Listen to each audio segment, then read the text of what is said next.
السلام عليكم، عاملين ايه يا حبايبي؟ كل سنة وانتم طيبين. النهاردة هنعمل حاجة حلوة، رموش الست. هنعمل رموش الست.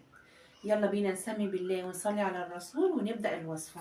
هنقول المكونات: كوباية وربع دقيق أبيض، نص كوب دقيق سميد، معلقتين سكر بودر، معلقتين جوز هند ناعم، معلقة حليب، نص معلقة فانيليا، ونص معلقة بيكنج باودر، ونص كوباية زبدة أو سمنة. تمام. والشربات بتاعها يكون خفيف. الشربات كوبايتين سكر على كوبايتين ميه، ونسيبهم لما يغلوا ونعصر عليهم ليمونه، يا دوبك قيمه 5 دقايق او 3 دقايق بالظبط يغلي ونطفي. تمام. يلا بينا نسمي بالله ونبدأ الوصفة. هنحط الزبدة الأول.